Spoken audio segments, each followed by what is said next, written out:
You know, back when I was in the academy, we would follow every toast with a song.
Twist?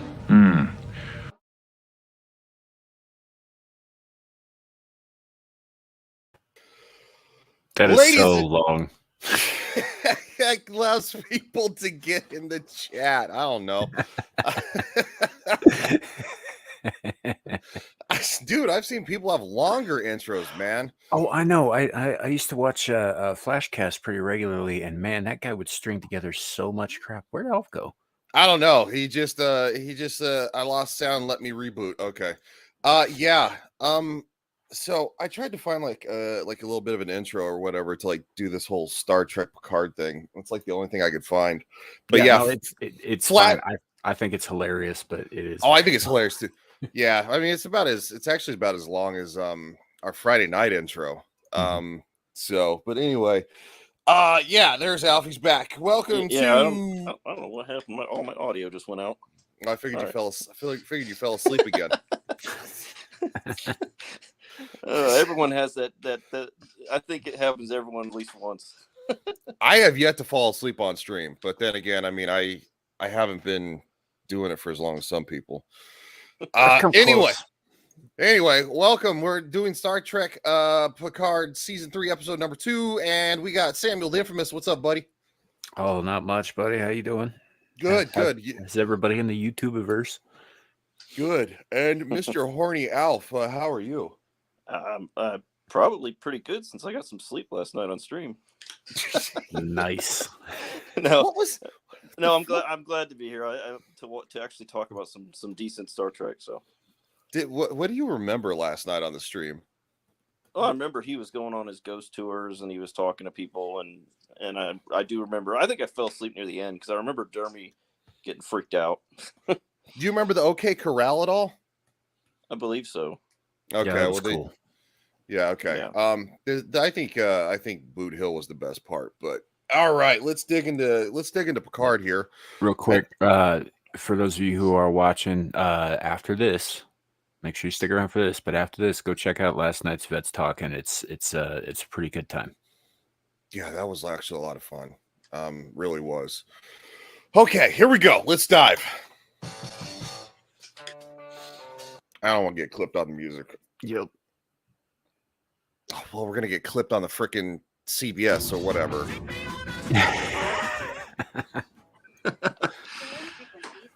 This is Jack Crusher on Mariposa Medical Vessel designation Helios 12 on approach to Samiel Prime. Confirm Is it Elios or Helios? It's Helios. Helios. Okay. Anyway, so long story short, it's Jack Crusher, Beverly Crusher's son. She says that she is well, I guess technically her second son. We don't want to acknowledge the first one. Yeah, nobody knows what really happened to him. Oh, yeah, we do. Did they say? Yeah, he went off with a traveler to explore space and time, and never came back. Yeah, he showed up at the end of season 2. Yeah, but he was he becomes a traveler. Yeah, he's a time traveler now. Oh, I see. I had no idea. I didn't watch that. So anyway, he says he's there for medical supplies. They say, okay, you need papers because it's a quarantine zone. It's interesting. You need either paperwork or you gotta get boarded. So here we go. They're boarding. By killing everybody who carries it. Galarian fever is fatal at the rate of 1 life per minute. So while we've been at this, we've murdered 10 civilians. So this is a great scene because it sets up, like, we got a taste of it at the end of the last episode, but this really sets up exactly how quick-witted, clever, and like caustically sarcastic Jack is. Mm-hmm. I got some Han Solo vibes from this scene. Mm-hmm. A little bit, yeah. Obviously, I took it off screen just to give us a bit of a break, but it does go in, and they're like, oh, Romulan ale, and he's like, oh, it's an antiseptic. Oh yeah, he's running contraband. Oh yeah, he's running contraband. He's a smuggler. He's a straight up smuggler, and so he's like, oh, we were happy to share it with you, and he's like, are you trying to bribe us? And he's like, no. He's like, I'll basically. He ends up bribing him with this. I bribe you with this. Oh look, more pump action energy weapons. Oh, that was the dumbest thing from the last episode. more pump action energy weapon. Oh shit, that's funny. 30% of the take. And pew, pew, pew. It's bad guys shooting bad guys, and we help refugees by curing a pandemic. Oh, mon ami. Oh, pandemic. Oh, pause that. He says mon ami, and that just, I think it kind of reiterates that he is Picard's son. Yes. Mm-hmm. They threw that in there to give you a little like. Yeah, You know. I mean, the show hasn't outright said it yet, but there are a number of clues, including his accent, and the fact that he says, mon ami and that sort of thing. And the timeline, obviously.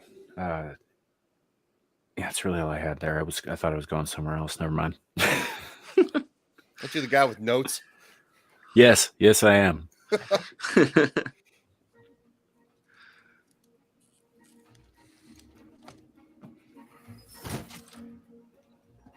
Take this one first.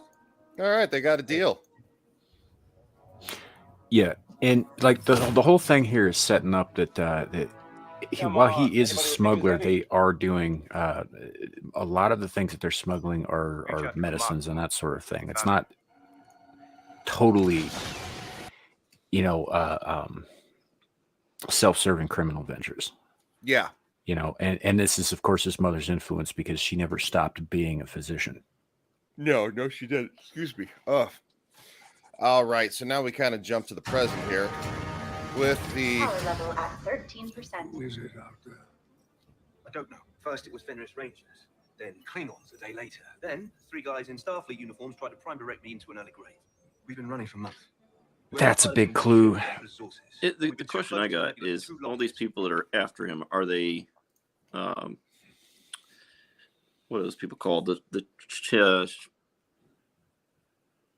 Who is it? The changelings or whatever? The founders? Do you think it's changelings, or do you think it's just people that are hired to find him?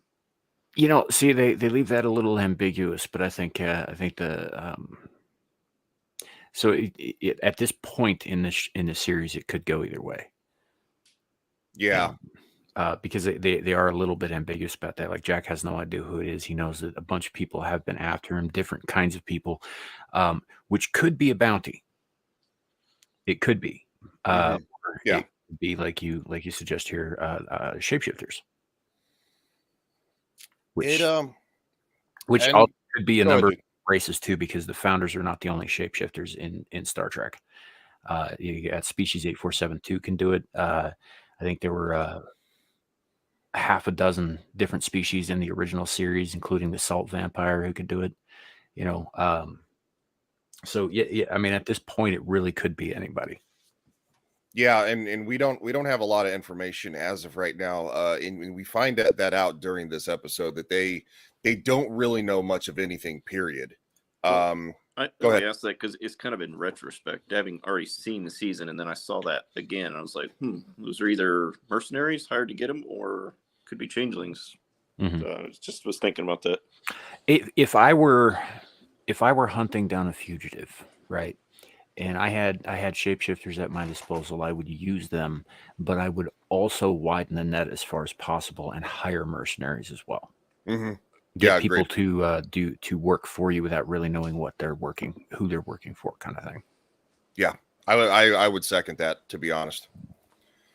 Right, our systems. We're running on fumes. Trust nobody. That's what Beverly said. What do they want? We have to find out. But first of all, we have to make contact, strike an accord, negotiate. Computer, threat assessment. Unidentified vessel presently targeting all ship systems. Probability of destruction 100%. They're not here to negotiate. Look, she called you, I didn't. Before you two tied up with the baddies in tow, I had this. And now that you're here, you might as well make yourself useful.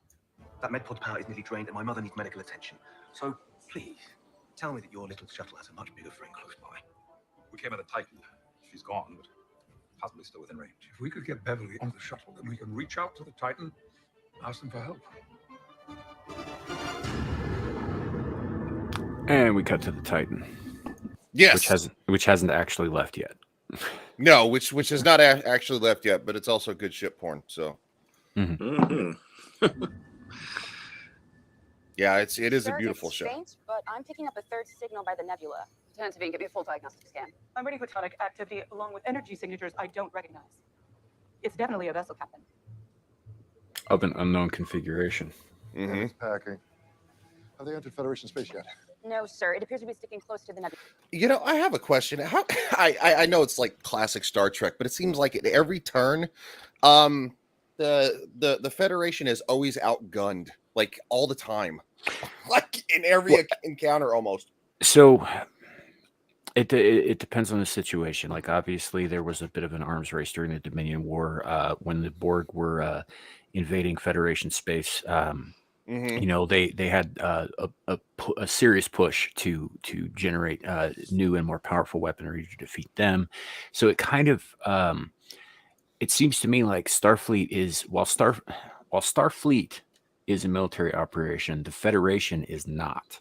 Mm-hmm. Yeah, right? And so the Federation mandate basically is to seek out and meet new people and new civilizations, and they want to do that as peacefully as possible. So they don't make it their mission to be cutting edge in the terms of like weaponry and ways of making war.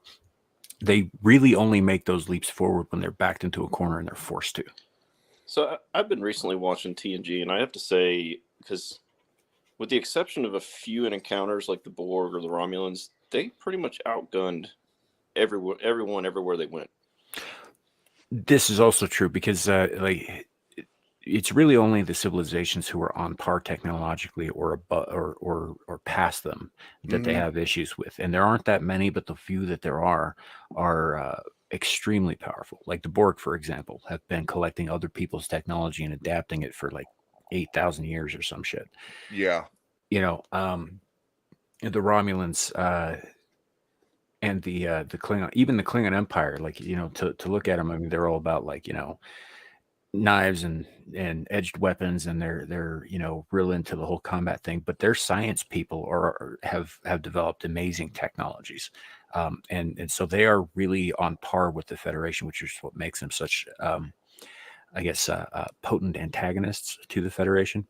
And then occasionally you get to things like the Borg or like 8472, who are so far advanced past what the Federation has that you know, improvisation is really the only way to deal with them.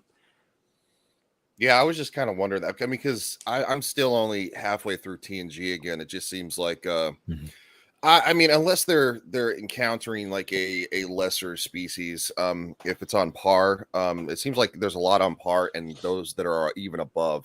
Yeah, the Borg being the most significant, Right? The Romulans as well. And you'll notice too that even when they are outgunned, they're not helpless. No, they're not, and it's their ability to adapt and to outthink the opponent that really that wins them through. I mean, how many times do they honestly lose when it's not some god tier being like a Q? Yeah, no, I would agree with that. I would agree with that. It just seems like, you know, it just, this episode, it's just like, you know, this thing is like armed to the teeth, as we'll find out, like in a psycho way. Rila, it's going for Picard. If we act now, we can intercept the Forge. How long to reach them? Belay that, helmsman. Sir, Admiral. Do you Picard and think Captain that they Riker all the weapons they had on the ship were given to them by the Borg? No idea. No, I don't think so. Because they're for some reason I can't remember if we just passed this point or we're about to get to this point. But there's 7 of 9 talks about a ship that has, when she was a Fenris Ranger, that sort of had like ghost legendary status. Like, you know, it was sort of like the Black Pearl of you know, galactic pirate vessels. And that this ship fits the bill, and that it's armed with every weapon known to the Federation, and then weapons that they've never even encountered before. So some of those they may have gotten from benefactors like the Borg, but a lot of those stuff I imagine they probably purchased on galactic black markets. This ship also reminds me of that ship from Star Trek Nemesis, and I know that's not everyone's favorite the Scimitar movie, but the Scimitar was the same way. It was armed to the teeth. The Scimitar was the same way, but it was also wholly of Riemann construction too. I mean, it was like the Shrike here clearly has stuff from all over the place, from different technologies and cultures, whereas the Scimitar was conceived and engineered by Riemanns to sort of be the antithesis of Romulan technology. They were trying to overthrow Romulan superiority. What's up, Clue? How you doing, buddy? Hey, Clue, good to see you. Yeah. And we got a lot of people lurking, just listening, which is great. But yeah, so Clue was in the chat saying what's up. Man, yeah, last night was such a long day. He was on last night, yeah, towards the end of it, right? Yes. Okay. I was just like, because I know I saw him Friday night. I think I'm losing it. Commander Hansen, we are an exploratory vessel. If that ship decides to engage, yes, sir, she is. There she is, right there. You like to think that a couple of brass medals, like the Golden Boys, they dug their grave. They took you with them. Hold your position. I still love 7 of 9. She's great. And Jerry Ryan, even though she's a weirdo on Twitter, she's a great character, and I love what she does. Jerry Ryan is a fantastic actress. Did either of you ever see a show called Leverage? Yes. Okay, so she comes in the second season as I don't think I've seen that. No. Okay, so it's basically about a group of grifters, thieves, hackers, that sort of thing, who are independently funded, so they spend their time trying to avenge people who are wronged by corporate entities, usually. Yeah, they help out the little man, basically. Yeah. and she comes in as their sort of their face in the second season, and she's and everybody in it plays a variety of roles. It's a fucking amazing show, and she really showed off her chops there. And as he says, high school crush. I was in middle school when Voyager was on, and when I first saw it, and I'll say, yeah, I had a little bit of a thing for her too, especially two things. He had a special binder when he was thinking about her in biology class. I love, and those outfits they put her in, it didn't help either. No. She is a very, very good looking woman. Yes, she is. She is aged very well. If you want my honest opinion. LaForge. Dismissed. Gosh darn it. Oh, so she just dismissed. Okay. Here she's dismissed from the bridge. Like I thought she should have been last episode. Yeah. Two things. Why isn't it failed as yet? I think she does play more of Seven in this. She better playing Seven in this season than previous seasons. So I've heard that from a lot of people. I've also heard that the same thing about Patrick Stewart. It's like they found their legs again because they actually had good writing and I guess directing. Well, problem is Patrick Stewart, the first two seasons were kind of a project of his own, and he's a good actor, but he's not a good writer. And, he also said something too about the fact that he went on like this white guilt apology tour. And it's like I don't know, unless you were racist, unless you were part of the KKK, what are you apologizing for? You didn't do anything. She was a teacher in Boston Public. I remember Boston Public. I don't remember that specifically though, but I do know that show. That show was fantastic. Kai McBride played the principal. Oh man, good show.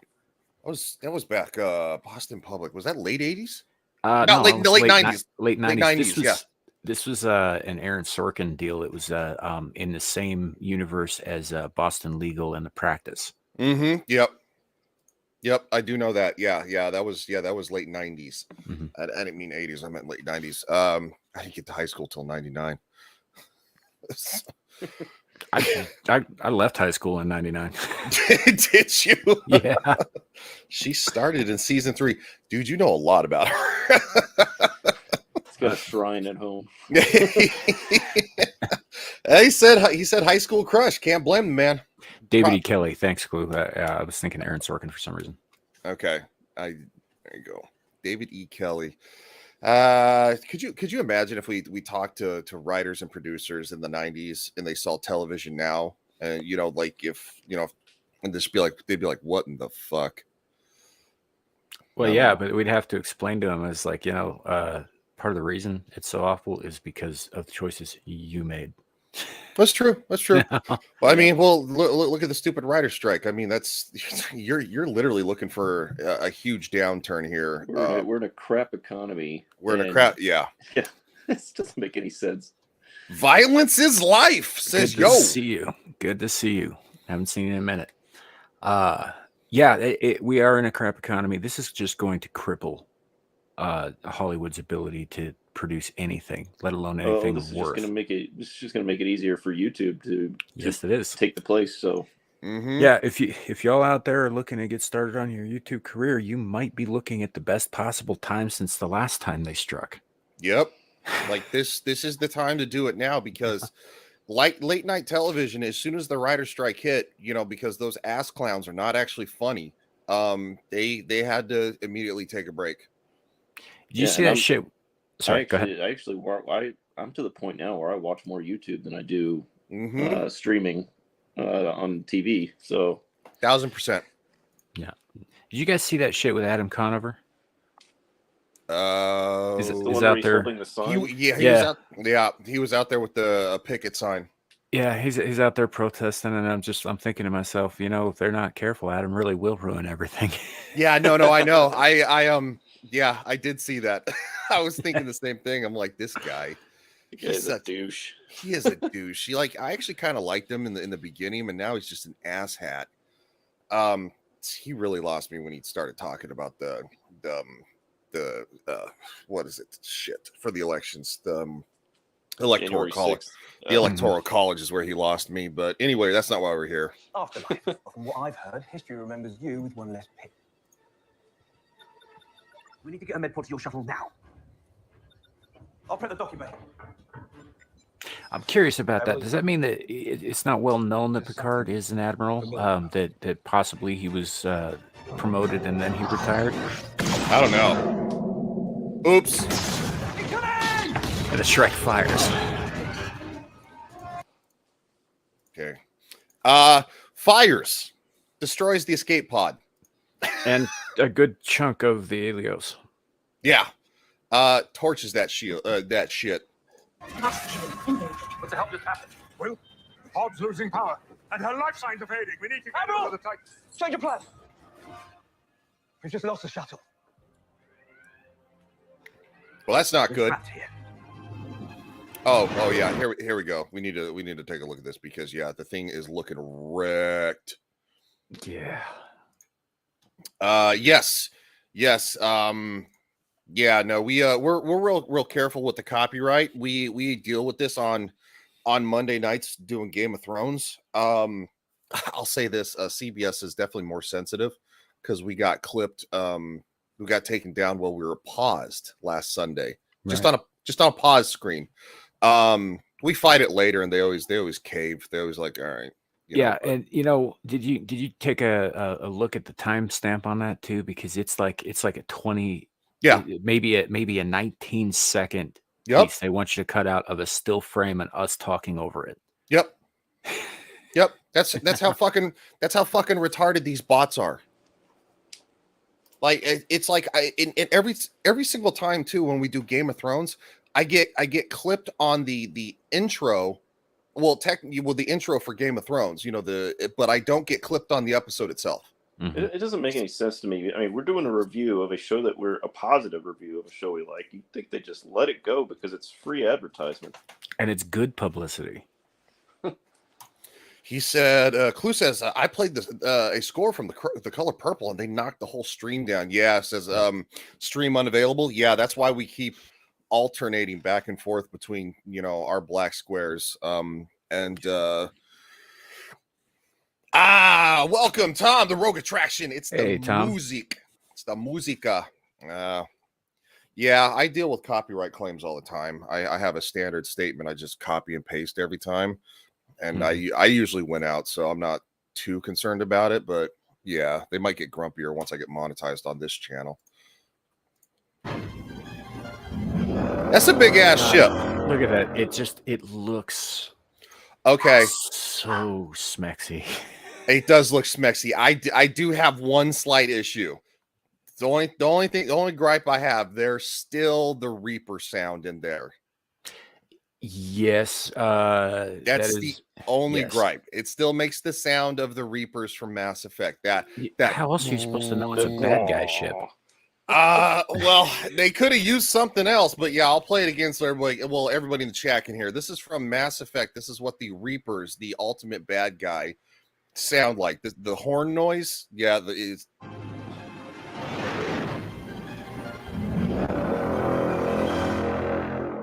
the exact sound. That's what a space whale sounds like when it farts. The fuck is that? Like someone who brought the tuba.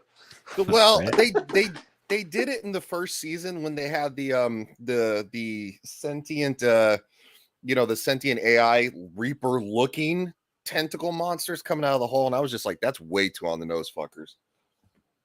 Yeah. They didn't have the noise then, so they had the aesthetics, but now they have the noise that they make. So they flopped it. I think they do a few things in this season that does tie it back to the first season and probably the second. Like this sound. I mean, just subtle things, but it's just like, look, this is still the same show, but we're trying to do a different thing. But this is how it's still the same show. I mean, they obviously did the sound to make the ship seem more intimidating. I mean, it's definitely a very intimidating sound because when the Reapers when you first hear that noise, you're like, what in the fuck is that? And the Reapers are such a large dreadnought that they literally dwarf every other large cruiser style ship that all the alien races have.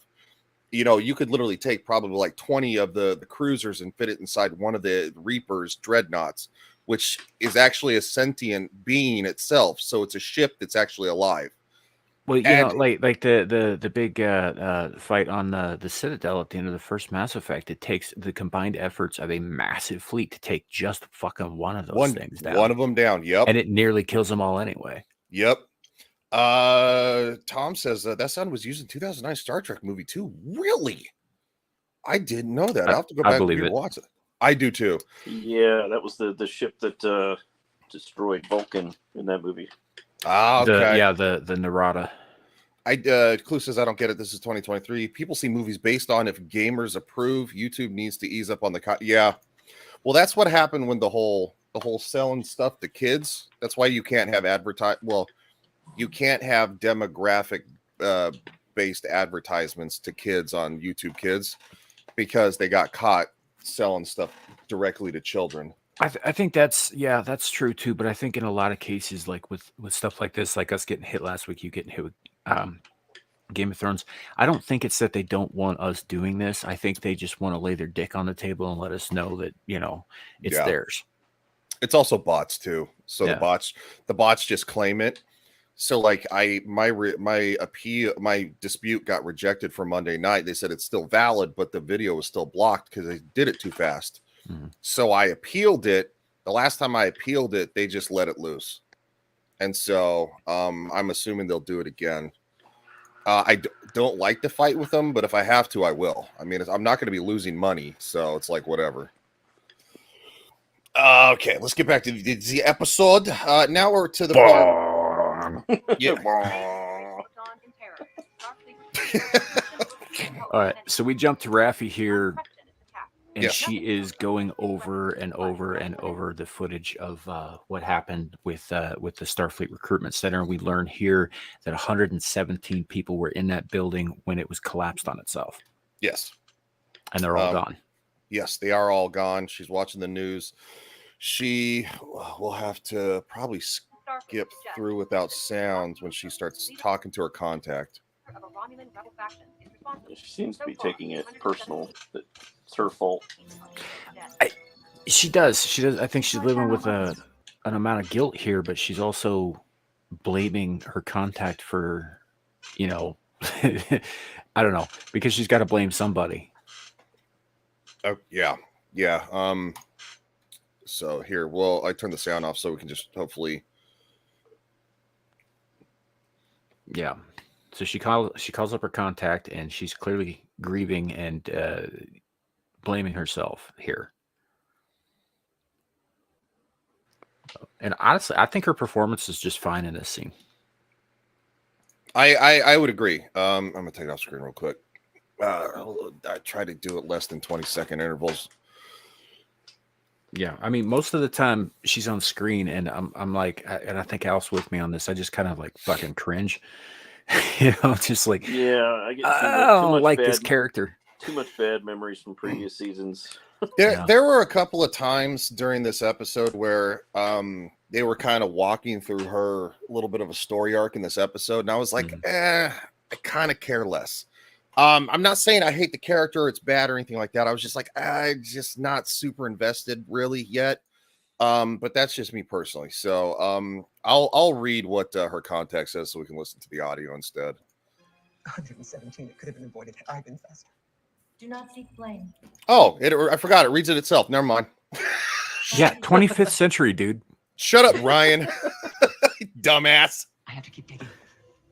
Find out who did this. Starfleet Command is terminating investigation until further notice. Suspect identified. What are you talking about? With the press? The intel reports? They're pawning this off on the rock to Luco? A Romulan triggerman who's never made it to anyone's most wanted list? Goes to the trouble of heisting an ultra-secure off-site Daystrom facility and steals some world-ending portal tech and uses it to blow up, of all things, a mid-level Starfleet recruitment bureau? And even if he did do it, he's not the one who stole the weapon. He purchased it on the black market. There's a redacted statement from a low-life Ferengi crime lord named Sneed. He said he brokered the sale between an anonymous seller and Toluca as the buyer. Just, Plot point. Yes. Yes. Yeah, this is a kind of a major plot point for not only her but for another character who will be introduced later in the episode that I'm not going to talk about yet. But this thing about so what she's upset about is that they picked a Romulan extremist of the former Romulan Empire, of the new Romulan Republic, who is apparently had some issues, has a rap sheet, that kind of thing, and so the Federation and the media, what passes for the media at the time, chooses this guy as the scapegoat for this thing. And it's implied here that it's on the word of a Ferengi named Sneed. Yep. So, yeah. Yes. It's funny going back to watch this season after watching it all the way through and seeing the things I didn't catch before.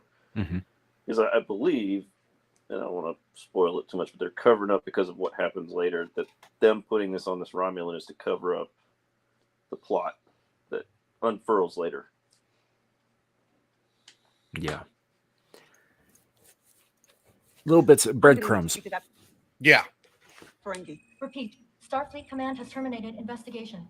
Disengage. Disengage? Hell no. Sneed is lying. He's covering for whoever really did this. And 117 people are gone. 118, should you continue, do not join the dead. That right there. Me? So I couldn't, the first time I watched this, that sounded like a threat. You know, 118, should you choose to continue, as in, we will terminate you if you pursue this. But having watched it a second time and knowing what's coming, I don't think it is. I think he was, the contact is trying to warn her away from doing something that could get her killed, but not by the contact or the people they work for. Yeah, I would agree with that. Yeah, first time through, I was just like, oh shit, stand down or we'll kill you. That was my impression. Yes. What do you know that I don't know? Do not engage. Look, you're my handler, right? Whoever you are. I am requesting an in-person meet. Denied. I love the way it said that. Denied. Yeah. Somebody needs to speak for the dead. And since you're not even going to talk to me, I guess I'm on my own. I'm going to find out from Sneed who really did this. Oh, girl boss goes rogue.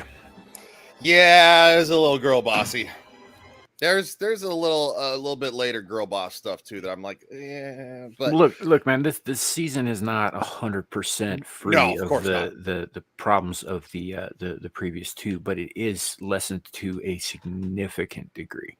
Yeah, no, and also at the same time, I would say we're all heightenedly sensitive to it because it's been rammed down our throats for so freaking long now, and it's only getting worse. Everything I go into with entertainment, I go in with, and I hate it because they've conditioned us this way, but go in with an air of skepticism. Yep. And always my feelers are out there. Or, what are they going to put in here now? Yeah, I 1,000% agree. It's getting real old real quick. Am I going to need to confine you to quarters? Lieutenant Mora detected weapons system activity, presumably targeting Picard's unarmed shuttle. So it will be noted in my report. Sir, they could die if we don't help. Did you assist Captain Riker and Admiral Picard in commandeering my shuttle? I am more than certain they were able to find the shuttle bay without assistance. Bullshit. Sir, you could be the hero who saved heroes.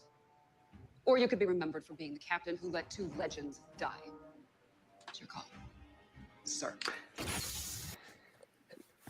Everything she said there sounded like insubordination. Oh, because it was. Yeah, because she could be confined to quarters just for that. Yeah, so he's practicing a large amount of patience with her right now. Yeah, and I mean, he even flat calls her on the bullshit by stating that it's bullshit. Again, as we discussed last episode, I'm not super happy with the choice of language, but his sentiment is correct. I think I said this last week. The insubordination and back talking of the captain is something that's very Kurtzman-Trek, And they back in TNG, Picard or even Riker, they wouldn't stand up for anyone, second guessing them. It only happened a handful of times too, and when it did, it was met with "Can I see you in my office?" Yeah, it shut that shit down immediately. Yeah. So, I guess she figures she's already in trouble. I don't know, but but yeah, no, he's exercising a lot more patience, and you see a lot more leeway from this character to where when you first met him, he kind of sucked. And I actually like him more this episode by a lot. Yeah, again, especially like it seemed he comes off like a dick when you first meet him, and he kind of is. But every decision that he makes is the correct decision. It's practical. It's about safeguarding his crew. It's about making sure everybody gets out of there alive. Like he's doing his job as a captain. He's just kind of a dick. He's just real rigid. He's by the book. Which I mean, I guess if you're charged with the Titan, I mean, why would you not be? That's a good question. So we'll ship porn for you there. Okay, so we've got no visuals. We've lost our escape, and help isn't coming. Suggestion: Have they hailed us? surrendering is an option. Haven't offered terms. Well, I could offer them you two. I mean, that's fair. Does the legendary Admiral have any ideas? I'm not strategizing. I'm safeguarding. Against what?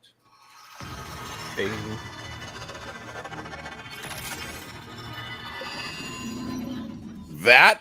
Against that. Transport inhibitors. Now we know. What? They want you. Alive. They can't get you out. They're coming in. Warning. Gravimetric lock detected. Hey, kid. Only one of those plasma targets. Enemy transport countermeasures targeting docking bay. All right, so the bad guys board the ship. Riker For a minute. Riker throws a plasma grenade and blasts them into next Tuesday. Is this the first time we've actually seen a grenade type weapon in Star Trek? 'Cause I don't know that I've seen them. I'm almost certain that there was Maybe some during the kind of Dominion grenade War. technology during the Dominion War in Deep Space Nine, but it would not necessarily have been a Federation weapon. I must say we've definitely seen bombs go off. Yeah. IED kind of bombs, terrorist style bombs. Planted TNT. charges, that sort of thing. Yeah. So I mean, But- I guess it's not a far leap. As far as and you got to keep in mind too that like the ship that they're on is smuggling contraband, so they're likely to have things that you wouldn't necessarily find on a regulation starship. That's true. That's a really good point. You mean like like pump action energy weapons? Yes. It's the new hotness. So retarded. It's the new hotness. Old and busted, new hotness. Oh God, that's all kinds of nerdy level we just hit. I've been staring at the same busted ass plasma rifle for the last 30 years. I'm doing new plasma rifle. Sorry, little Zach and Mary for you. No, that was funny. That was funny. On deck 2, emergency force field in place. Power relay failure. Heavily. Life support at 14%. Shield report. Offline. Hull breach on. Okay, we're gonna have to take a quick break. So, basically, they're being sucked in. If if they can't come to you, they're gonna bring you to them. I like the fact that they're using tractor beam tech. I like the whole concept of tractor beam tech. It's wacky, it's out there, it's very cool. But like this is one of the few points in the series where I kind of didn't really like the effects they were using. I call me old school. I like the tractor beam effects in the Next Generation in Deep Space Nine. It's a beam of light, shoots out, grabs the thing. Whereas here it envelops the ship visibly, and that. Yeah, it could be also explained, in a nerdy way. You could say, well, it's tractor beam tech from a different civilization. Sure. So it looks different. You know. Sure, and I could get behind that. I just don't particularly like the actual visual of it. It also has a green plasma glow to it. It's like it's almost like I don't know, a plasma energy that's enveloping the ship. The way it ripples, it just that is true, and its color I think is a dead giveaway as to its origin. You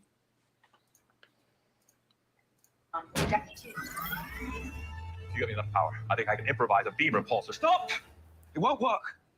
We don't have repulsor capability. We've been limping by for weeks. It's pointless. They have us. Warning. Power levels at critical. Total power failure imminent. Oh. It was nice meeting you. We fucked. I've got movement on the sensors. What the hell is that? That is cool. That was way freaking awesome, but God, I gotta take it off. That's the ship porn for you. Yeah. Like, man, I mean, I'm curious, like it breaks the beam, right? So it breaks the connection with the Helios, which I get. The thing that didn't really make too much sense to me is how, like, putting yourself in the way of a tractor beam would necessarily shut that beam off.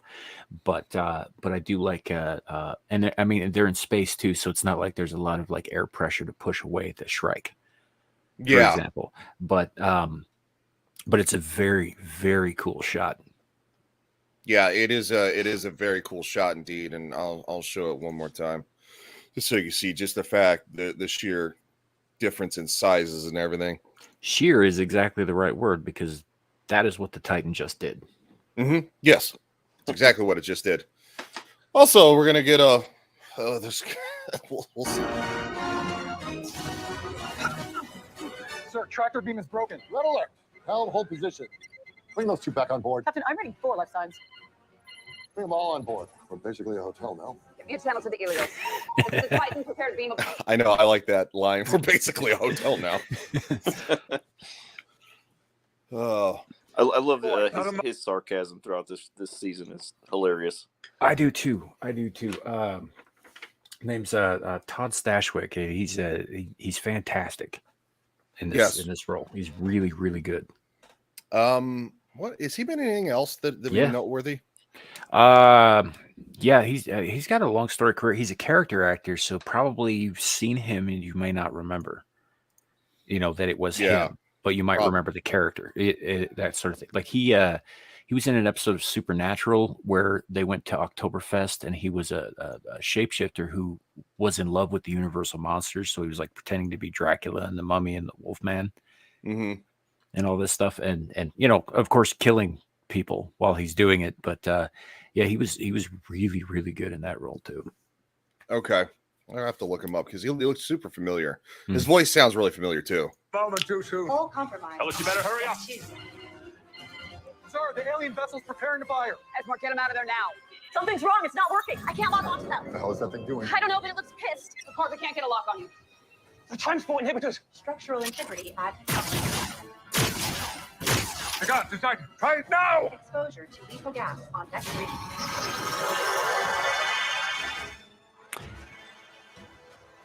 And they get rescued, but immediately taken into custody.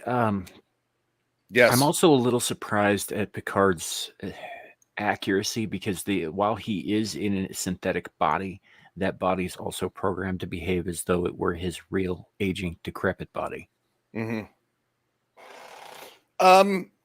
I do like the wherewithal though that they had they kept to their own storyline where they had to disable those inhibitors because if you would have been something like Marvel or Star Wars based, they would have glossed over that and they would have miraculously had some girl boss save them and they'd be like, oh my god, thank you so much.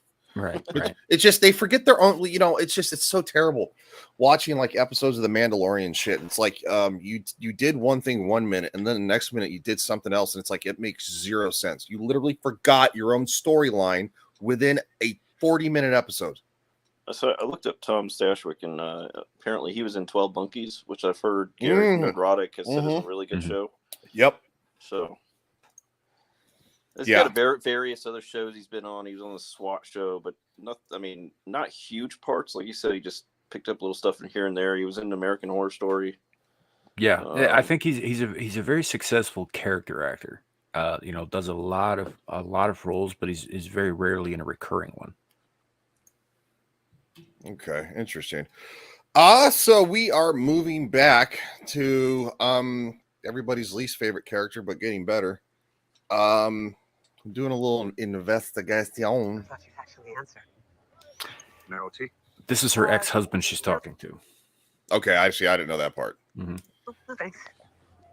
How you doing, Jay? How's our son? Gabe says you ambushed him at his baby's doctor. Ambushed. So that's what my son thinks of me. I only wanted to see her in person, you know. You staying clean? Yeah, I'm with Starfleet now. That's by the way, that's another reference to season 1 because I believe that actually happened in season 1. Yeah, okay. there was. I think you're right. I think it was season 1 where she ran into them. So, did she actually just happen to run into him, or did she actually ambush him? She was sitting outside waiting for them to show up. Yeah. So it was an ambush. Well, they didn't want to see her. Yeah. So I mean, it's correct. You ambushed them. I want to be. I need something.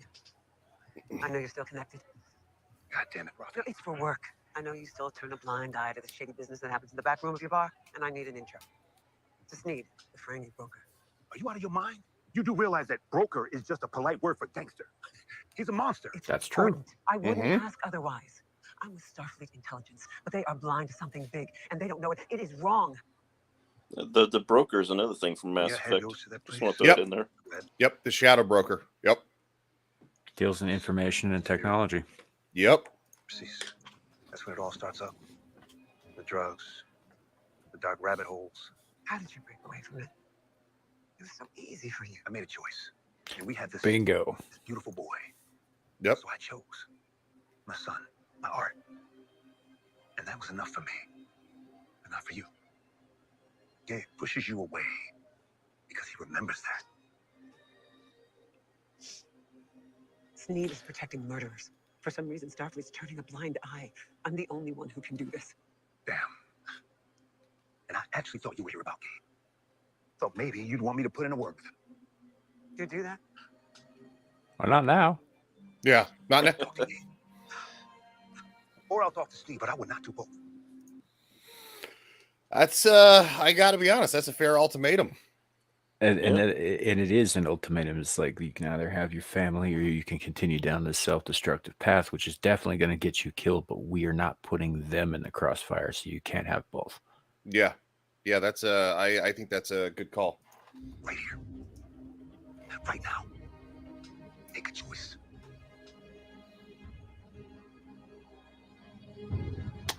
And she chooses Sneed. Yep. Doesn't even have to say it.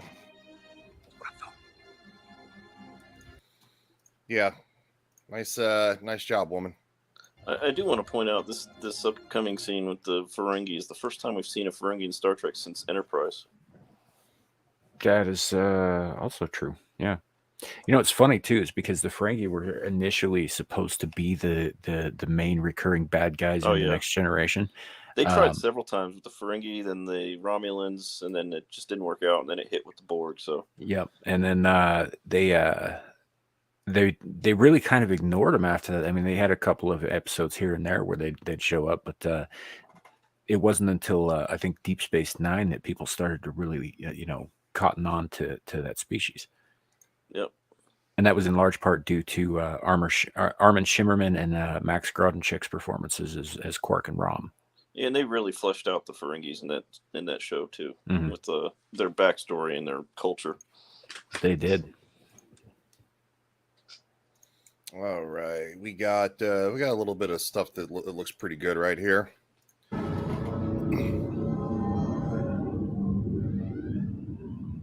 Status report. We got all 4. Injured civilian was beamed directly to sickbay and is unconscious but stable. Captain, I suggest we get away. Maximum warp. Not yet. We've engaged. I want to know with who and why. Oh, you boys are in so much trouble. Captain. Who the hell are you? We just all take a breath. Captain. What? We're being hailed. Let's see what you all got us into. Here we get our first glimpse of Amanda Plummer, who for my money, plays probably one of my favorite villains in Star Trek in some time.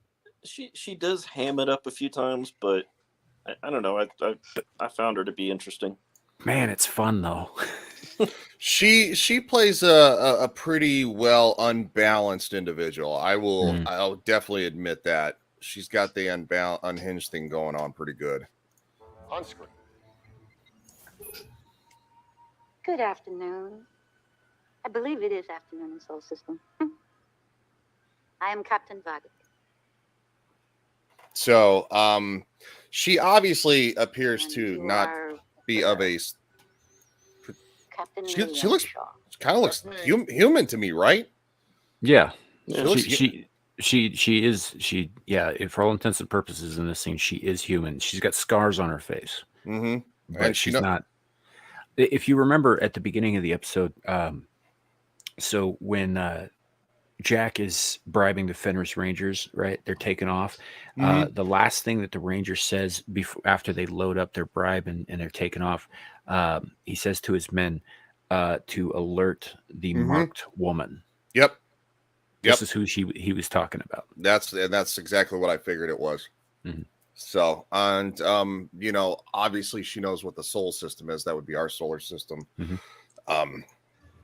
It's important for you to know that I was having a nice morning before all of this. Oh, that's lovely to hear, Liam.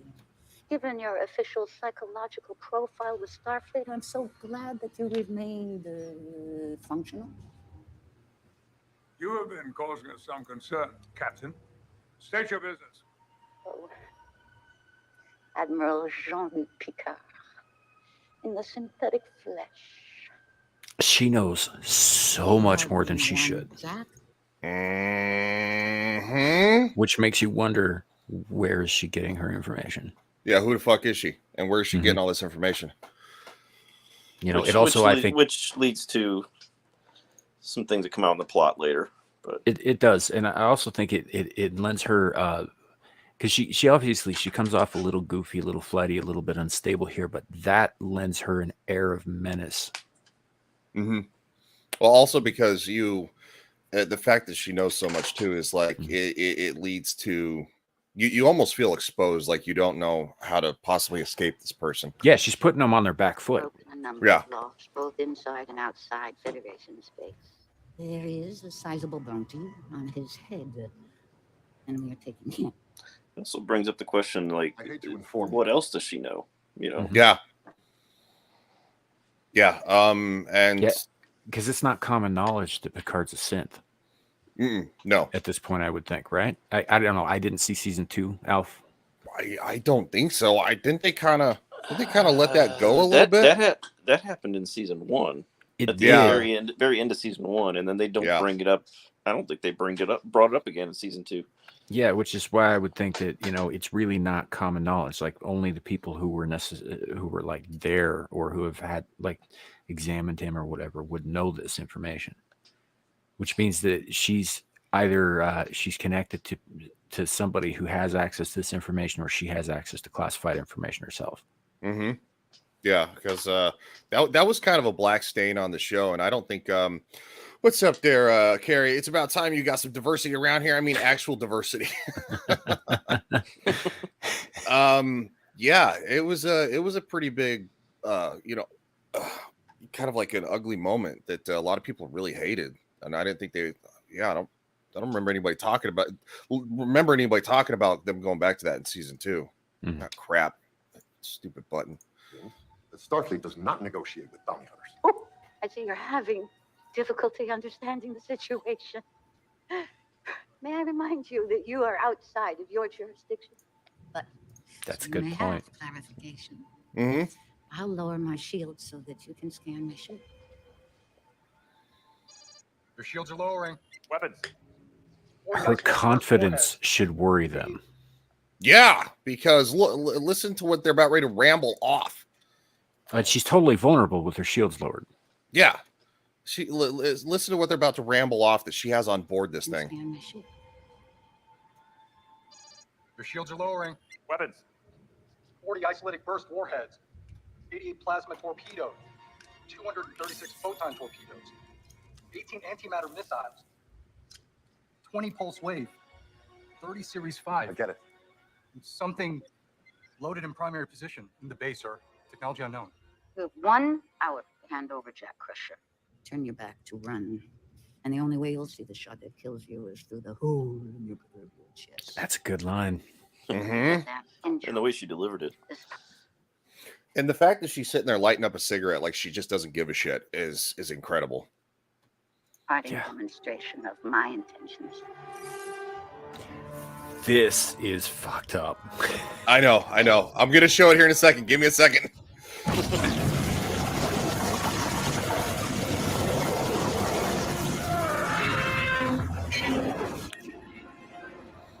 Shields up! Evasive maneuvers! Yep. She just threw a ship at another ship with her tractor beam. Yeah. If there's anything like that happened in Star Trek ever before. She threw a ship at us.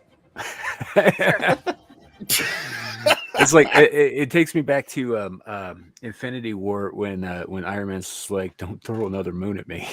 Yeah. Yeah. You know, it's just like, what the fuck? Obviously, it's plausible, especially given the physics in a void like that. But just like, how come nobody's thought to weaponize someone else's ship before? I don't know, but that was definitely wild. And she's just like, whoop, there you go.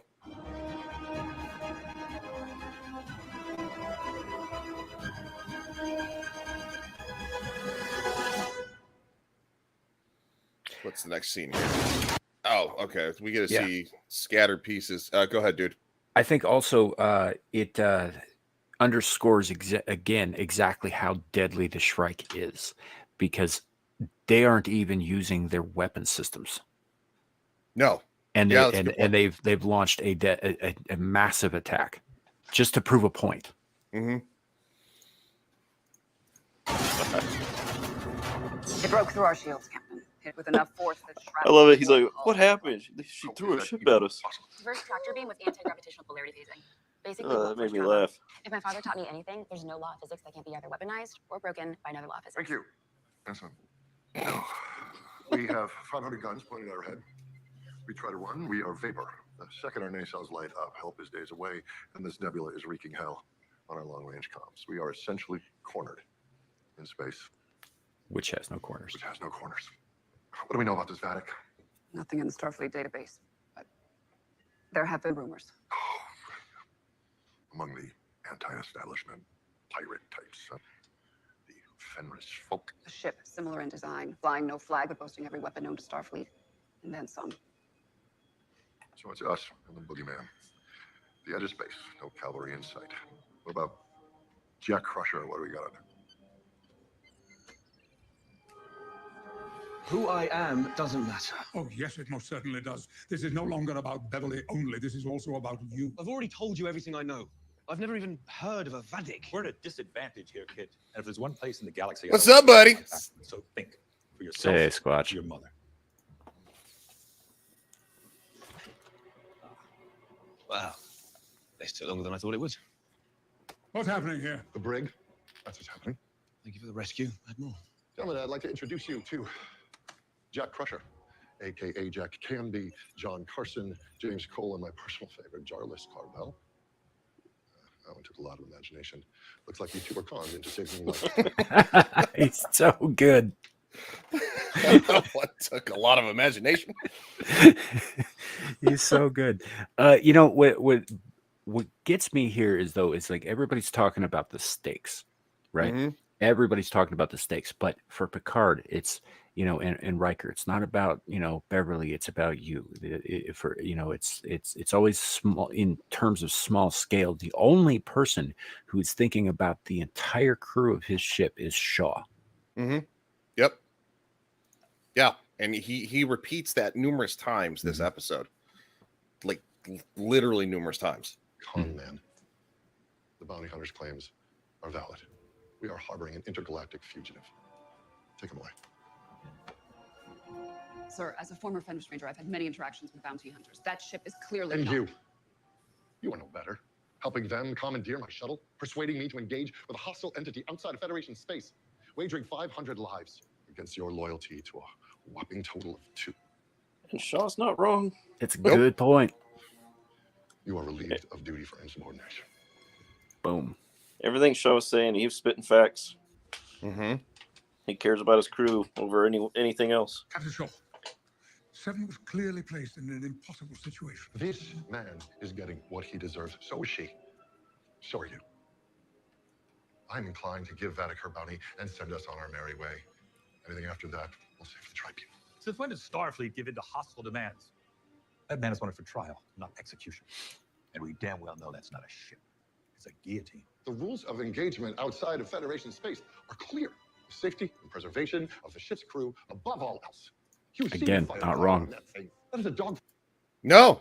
And I say this as somebody who has a lot of criticisms against Janeway for doing exactly what he's saying here. Mm-hmm.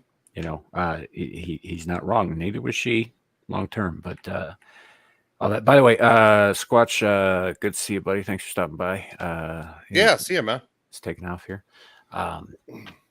But yeah, it's he's dead on. It's like the safety of my crew and my ship trump all other concerns, especially when we are out of reach of any kind of backup or assistance. Yeah, I mean, You they're literally not where they're supposed to be. Mm-hmm. And they have no authorization to be there.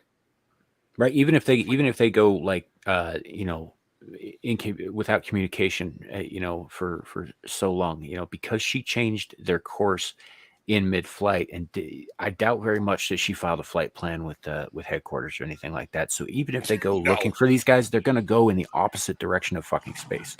Yeah, pretty much. You will lose. Captain, allow me to speak with Jack. There has to be more to this. Well, she gave us an hour. You have half that prepared for departure.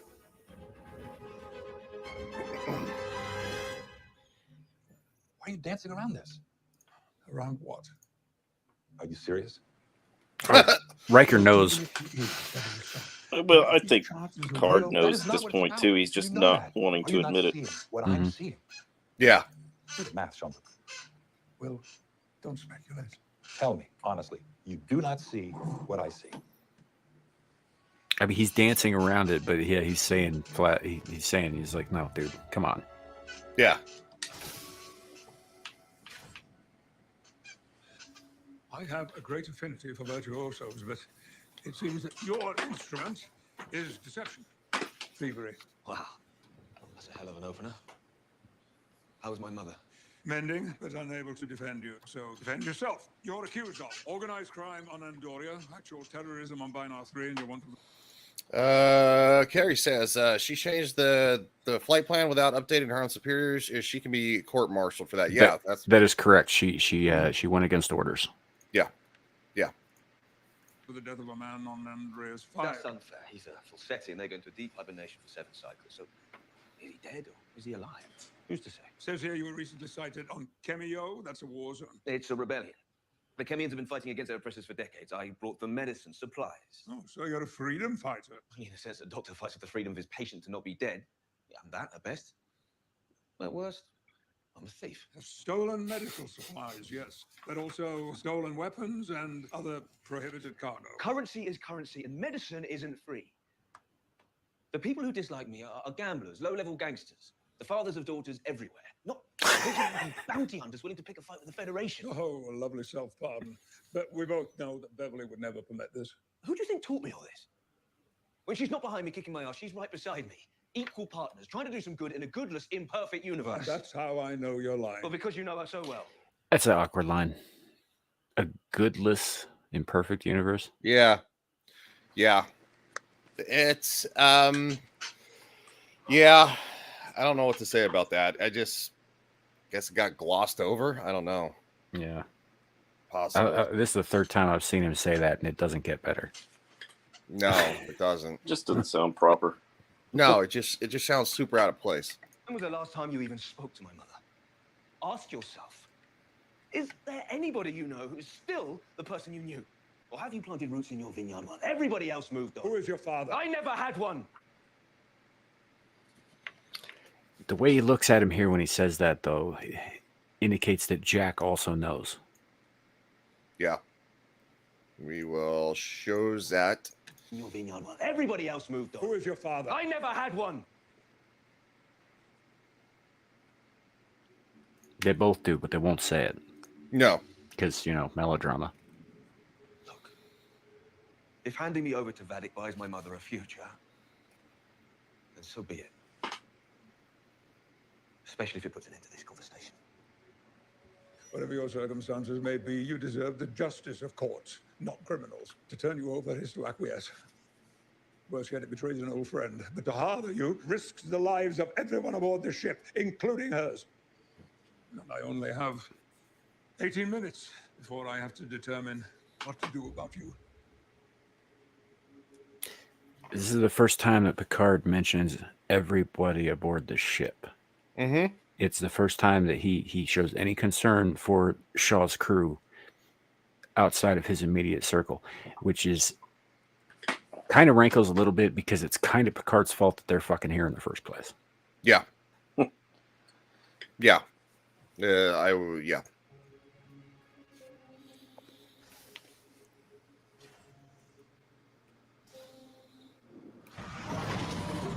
All right, so we are back with Rafi. Yeah, we're back. I always forget her name because like I said, I didn't watch the first 2 seasons, so I'm still kind of oblivious. Yeah, she's really important. You're better off for not watching the first 2 seasons. Yeah. Let's just say we'll cut to the chase.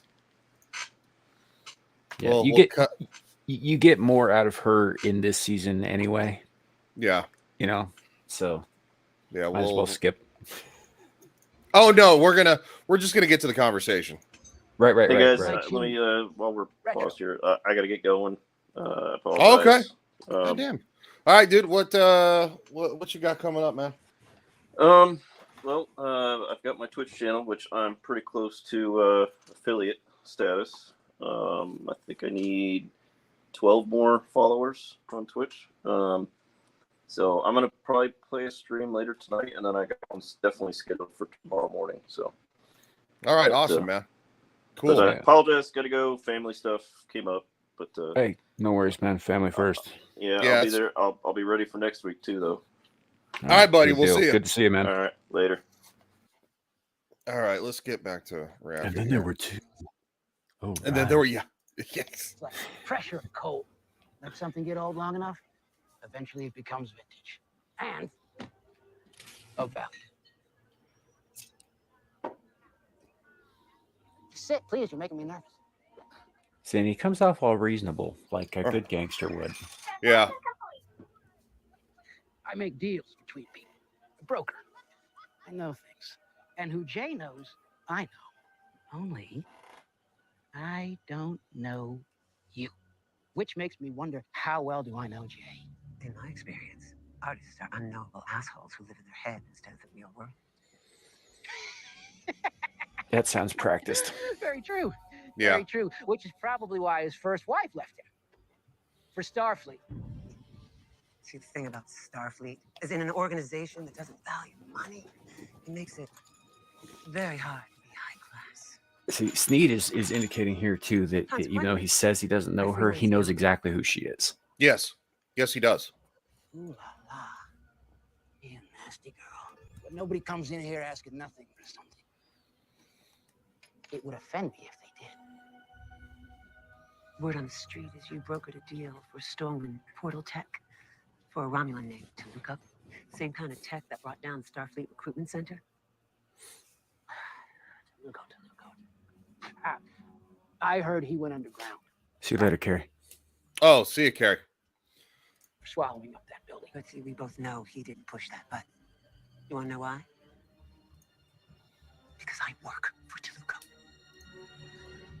Oh, do you? That's a gamble. In your little black book here, paid you to blame my client for the attack.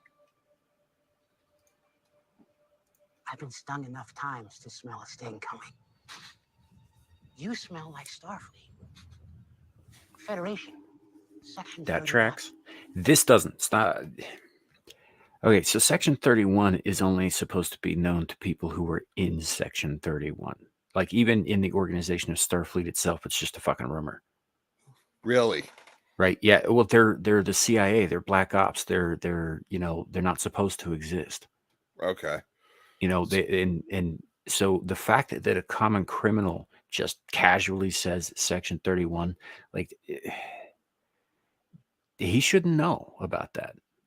Well, it also begs the question, why does he? Yeah. Now, I understand him knowing about Starfleet because, Starfleet does police Federation worlds. Mm-hmm. So, like, say he was taken in by Section 31, they would never have identified their actual, the group they actually worked for within Starfleet, but they would have identified themselves as Starfleet. Yeah. Yeah. So I thought that was a bit odd when he said Section 31. I was like, okay. And here's the thing. Raffi is working for Section 31. Well, that's what I figured. But he shouldn't know that because he shouldn't even know that Section 31 is a thing. Mm-hmm. Interesting. You think that's an oversight or deliberate? Either that. I mean, I guess you could say because this takes place 30 years after the Dominion War, give or take. Right. That part I don't know. I don't give or take, and that's really when so Section 31 really became a thing in Deep Space Nine. And again, it was like O'Brien got recruited for some shadow missions that he was sworn never ever to talk about, kind of thing. And you don't hear too much about them. Just, every once in a while, the name pops up and it's like, oh, well, then they're just a myth kind of thing. And nobody's heard anything about them since. So in that time, I guess they could have been made public, but why would they be? Alf, who just left. It's around year 2401 or 2402. Right. Thanks, man. Appreciate the assistance. He's still helping out. So the gist of it is that she's not as sneaky as she thinks. Mm-hmm. Unless, of course, there's some way to convince me that you're not. The oldest trick in the book. Do some drugs, prove you're not a Fed. Yeah. Take the drugs, prove you're not a cop. Okay, you took the drugs. Well, I know you're a cop, and now you're all drugged up, so I'm still going to kill you. Mm-hmm. Now you're not going to have a chance to fight back. Good job. You want to guess? Yeah, that's right. Goes down real easy.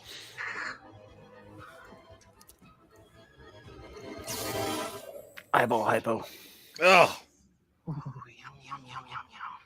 It's good. God, that sounds awful. Splinter, because it feels like you're being ripped apart and then pulled back together again and again and again.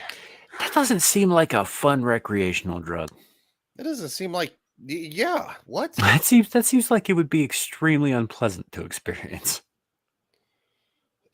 I guess maybe for different species experience different things, but for humans it's like agony. I don't fucking know. That's a weird one. Yeah. Who do you work for? I told you. Toluco. I'm impressed. It takes an old addict to fight it this hard. You must have really been something back in the day. The only thing is, I know you don't work for Toluco. And here's why. Because this is Toluco. Do you really think I wouldn't tie up my loose ends? Or risk my goddamn reputation selling out the big fish? But I will take maybe he wouldn't have kept the head in my parlor. Yeah, maybe keep it away somewhere else. But I guess if he's not worried about getting raided by the fucking cops, It's 25th century, man. You can vaporize evidence. Yeah, that's a good point. Why is he keeping the head he does business at? What happens? He gets raided and they find that head and they identify it because, surprise, surprise, heads still have your DNA in them.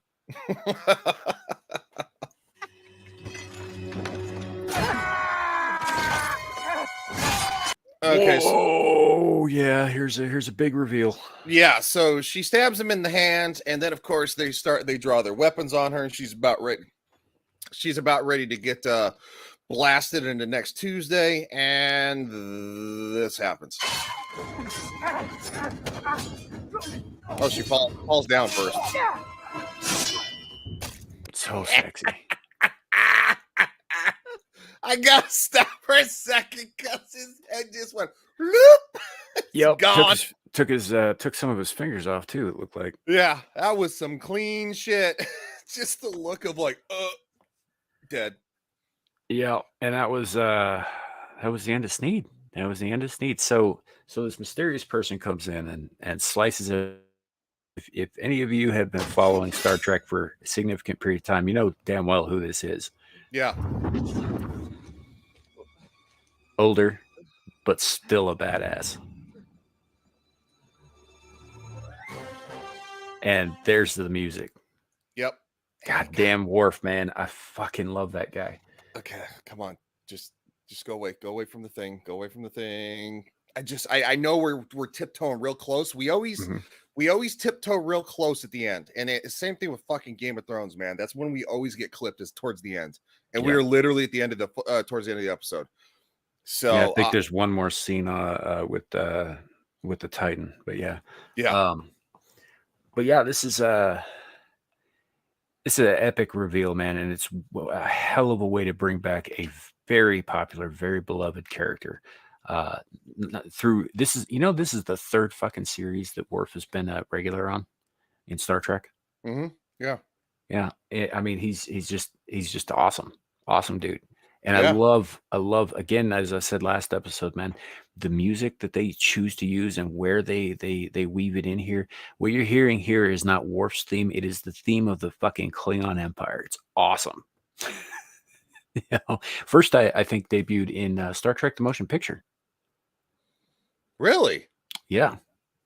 Yep. This is like Alf said. They're playing real Star Trek music here. Well, that's because gosh darn it, I keep forgetting his name. The guy who's actually running the show, not actually Kurtzman. Oh, Terry Matalas. Yeah. Terry Matalas actually gives a shit. He was actually did you know that he was an intern? I found out he was an intern on Next Generation. I did not know that. He was an intern on Next Generation. Then he became a writer for Voyager and Enterprise. So he's been around since fucking Next Generation. That's why he gives a shit. He does, but he was not above a little bit of a self-insertion because the planet that Worf and Rafi are on is Metalis Prime. Oh, is it? Yeah. I didn't even catch that. Well, I guess to each their own, but at least he's not like doing like Kathleen Kennedy inserts with like McGirl Boss. No, he just named a planet after himself. I'd rather have him name a planet after himself than fucking consistently insert yourself in different projects in the same fucking form, all girl boss style, like fucking that skank Kathleen Kennedy. Criminal, maybe, but not unprincipled. You trust him. Pause for a second. Something else that we forgot to cover about Worf's entrance. The thing he says to Raffi after he picks her up, he says, "I told you not to engage." He is the contact. Yes, that's he right. is her handler. That's hugely important. Yeah, no, I knew that. I forgot he said that. Yeah, he did. So he's like, I told you not to engage. So yes, which is fucking crazy. No, he really is her kid. Easy play handcuffing yourself to the speechless woman unconscious in the med pod. That's a good point. 50. Yep. 15.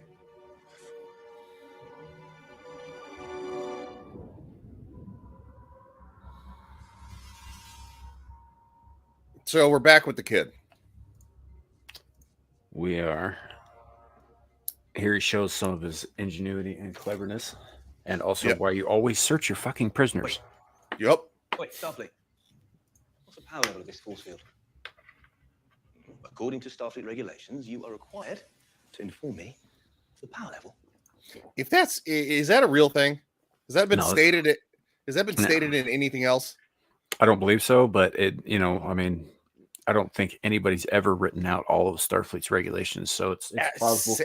But it's also definitely a reference to the way that officers are supposed to treat suspects in the real world. Mm-hmm. I feel like what's about to happen is I get it. It shows his technical prowess, but at the same time, if that's an actual regulation, that's some dumbass shit. Like, oh, let's just give him a secret to the code of what how you're imprisoned. Wouldn't have been a problem if they just fucking searched him and taken all his shit. That's a good point, Level too. 10, standard issue. Go ahead. Stick your tongue out. Test it to be sure. Thank you, Johnny.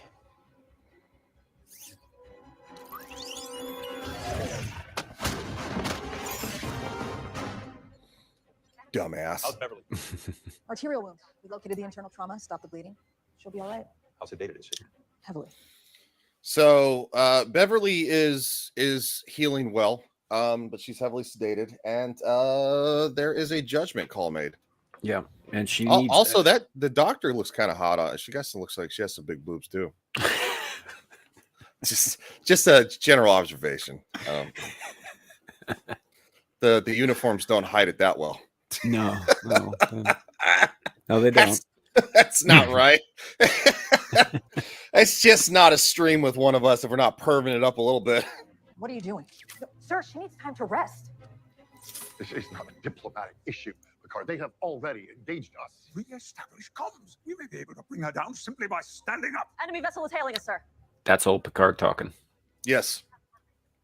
On the screen. It's been centuries since timepieces last ran on the mechanics of gears, and yet that persistent sound you hear is the gentle tick-tock of passing seconds. We still have time. Of course. And I will honor my terms. But I thought you might care to know the name of my particular vessel, the Shrike. More intimidation. Yes, it is, and she explains exactly why. It's an earth creature, a small carrion bird, one that doesn't attack in anger or malice, one that isn't made frantic by hunger, but rather kills surgically, carefully. Give me the boy now, or continue to delay, but with each ticking moment, I will take another piece of you. I'll peck, and I'll jab. Everything that makes you, you. Every system that makes you ship, your ship, until there's nothing left but the choice to have given me what you could have given me now. So you can see that even though she's given them an ultimatum, she does have a limit to her patience. Mm-hmm. And even she can't technically follow her own rules. So she is... Well, she is following her own rules. She said she would honor her terms. They have until her time is up. But now she is explaining to them. Yeah. She's becoming very impatient, though. She is, but she's still holding to her own rules. But she is taking the time to needle at them psychologically.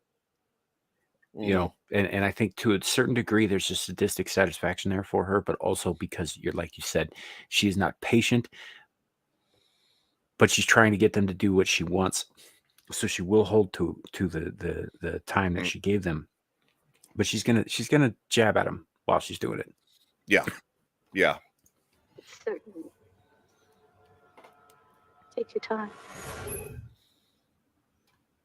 That was terrific standing up, Admiral.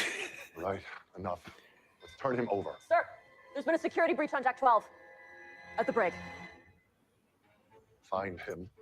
Shuttles, transporters, lock him down. Security alert. A prisoner has escaped the brig. Use precaution. He may be armed. Give a damn what rank I do or don't have. I need a tack team to the shuttle bay ASAP. I'll secure the transporters. Security lockdown on Deck 7 through 10. All non-essential. Go with it. Go with it. Here's real quick. She was not reinstated, right? He did relieve her of duty. He did, yeah, for insubordination. Yeah. So why is she? I don't know. I can't explain that one. I guess maybe because maybe a security breach like that, it's all hands on deck regardless. I don't know. I don't know. I really couldn't explain that one from an actual military standpoint. From the U.S. military, if you're relieved of duty, your ass is relieved. There's no ifs, ands, or buts about it until you're actually reinstated by your superior. So that I don't know. Nobody should be listening to her, period. Mm-hmm. So I don't know, unless he hasn't had time to file a report to officially, so everybody, like a memo, so nobody knows except for everybody on the bridge, but the security team does. I don't know. That's the best. That's the best search I got, dude. Yeah, it doesn't make sense why she'd be at the forefront of the search. No, and she finds him like immediately, almost. Mm-hmm. She's literally immediately. I'll go to the transporters. Yeah, is a bit of a logic gap here, is all. Yeah, a little bit. I feel like they wanted to kind of hamstring this episode and shorten it a little bit, and I think they took a chunk out of somewhere where they probably shouldn't have. They probably could have taken a chunk out of the Raffi part instead. Yeah, it is about 10 minutes shorter than the first episode is. It is, yes. Mm-hmm. It is, yes. Get him to unlock it. I want out. No sign of the escape prisoner in Shuttle Bay 2, proceeding to Shuttle Bay 3. If he escapes, there's no guarantee she won't engage us anyway. Hanson to Shaw, I found him. That's a good point, just turned your post back. Bring him up. He's currently in the transporter bay with a phaser and a request to unlock the controls. If he was escaping in the harbor system or way in a shuttle by now, and the only place you could get to in a transporter would be there. He's trying to hand himself over in the event that we wouldn't. He's protecting his mother. If that's the case, by all means, let him. Clear your conscience, Picard. Whoever this kid may be, he's not worth the lives of my crew. 1 minute to go. I'm giving the order. Asmar, unlock the transporters. Yep. Like, so as an American, like negotiating with people who are making demands like this, like terrorists and bounty hunters, that sort of thing, it kind of rankles against me, but I can't fault him for doing what he's doing here. Well, also because I would like to say that the actual policy, yes, is that the United States does not negotiate with terrorists. Mm-hmm. But I would probably be few and far between if we didn't make bad faith deals, i.e. look at Brittany Griner, and we gave up I mean, what the hell was his fucking nickname? Something like the Merchant of Death. It was the Lord of War. Yeah, something like that. Fucking like the most infamous arms dealer of this century or some shit. Not century, but and it's like we gave him back to Russia like for a fucking a woman, a supposed woman, who hates this country, who plays women's basketball, who broke the law in Russia. You broke the law in Russia. You took drugs into Russia. Are you fucking retarded? It's kind of amazing that anybody ever heard from you again. Yes. The hell is wrong with you? You know what they usually do with people who break the law in Russia? You go to some very isolated, very cold places, and no one ever hears from you again. Yeah, it's called Siberia, and you die there. One way or the other. Siberia is fucking huge. Huge.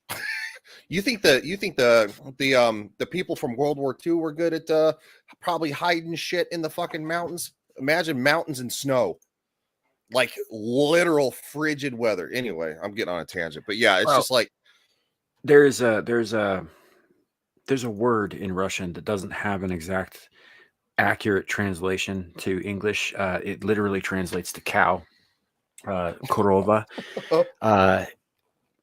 So when you plot your escape from a Russian gulag in Siberia, because you're talking about thousands of miles of nothing, of frozen tundra, right? Mm-hmm. Where the only things between you and civilization is the elements and the predators that stalk the tundra plain, the tigers and the bears, right? Something's going to get you. If you manage to elude all of those, though, there's also the problem of what you have, what you can. There is what are you going to eat, right? There's nothing to eat out there. No. So a korova is another prisoner that you make friends with and you take with you so that you can eat him later. Oh, jeez. I would believe that. Yeah. Yeah. It's a real thing.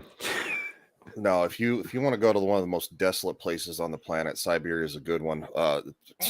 Other than Antarctica, which is going to be the worst. But yeah, so we have a little bit of a surprise from Riker. This is a great scene.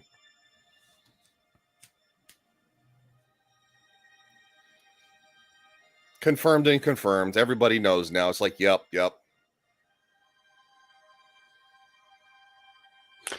Show not tell. They're learning. Yes. That entire conversation happened with their expressions.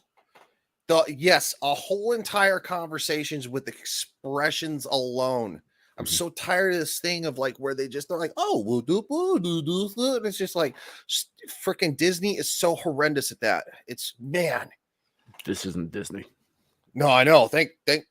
Well, and Terry Metalis isn't on their fucking payroll either. But Kurtzman Trek is very, very bad about going on these long, like, diatribes of word salad, and telling you everything that's going on instead of just fucking showing it. And right here was a beautiful example of what acting is. Yeah. It's communication. And you actually see the old chemistry between three beloved characters, literally all in one scene, as Riker's helping her out because she, obviously isn't able to hold herself up. And then, of course, just the exchanges and the looks of all three characters back and forth. And McFadden was fantastic right here. Oh, she's incredible. I think she's always been incredible. Her acting skills have always been outstanding. Yeah.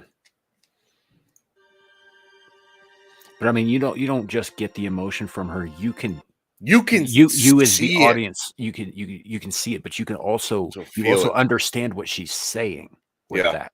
Like she's, and that's, it's like, oh, she looks sad, or no, she's telling Picard right there that Jack is her son or his son. Mm-hmm. Yeah, you can see it all over Picard's face. Like, and I think they definitely bringing back old castmates and probably lifelong friends really brings out the acting chops in all of them. Oh, from what Frick said on he did Inside of You with Michael Rosenbaum a couple weeks ago. And did he? Yeah, and he was talking about how they're all lifelong friends. All of them are still in contact with each other regularly. Yeah, I mean, you can't beat chemistry like that after 30 freaking years, man. And it's like that's what makes good fucking television. Belay that. Admiral's orders. Lock it down. Shuttles, transporters. The boy stays here. You are going to get us all killed. Why are you doing this? Because he's my son.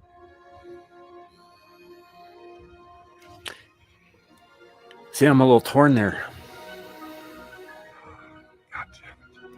I like his reaction though. Yeah. He gets it. Yeah, he gets it.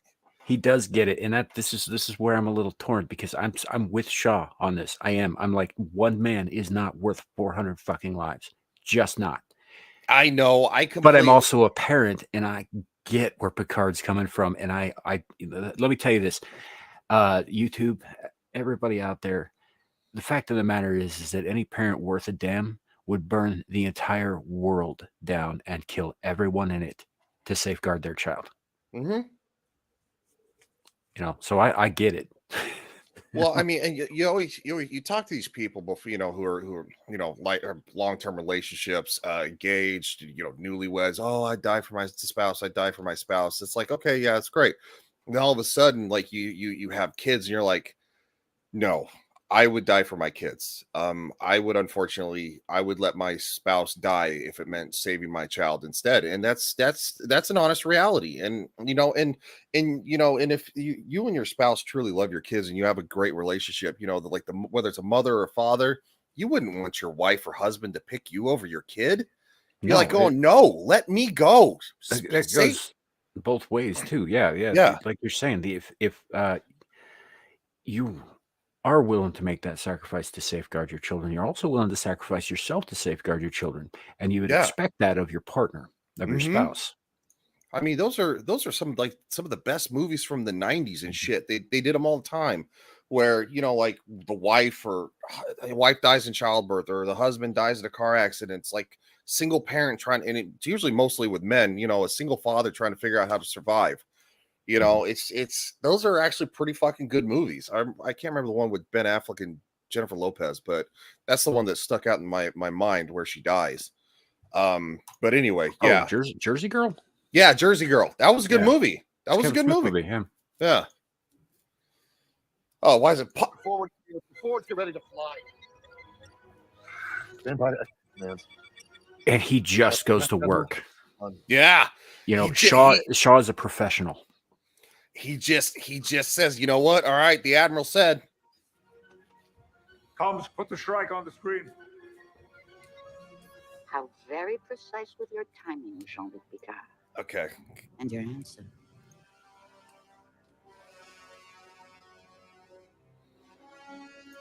Okay, hold on. Hold on. Fuck. Anyway, so in conclusion of this episode, it ends really incredibly, and we're gonna watch it, and I want you guys to see it, but we have to take probably a 30 to 60 second break. Hey, Shadow. Shadow says stream unavailable. He's joking. No, it is on my channel. It's unavailable. It looks like it's still live on yours. It is live on mine. How did you get clipped? I don't fucking know. See, I got clipped last time, and didn't you not? Or no, you did, but then yours was up first, and then mine took fucking forever. Yeah. Congratulations. You got your first window into being the primary evil.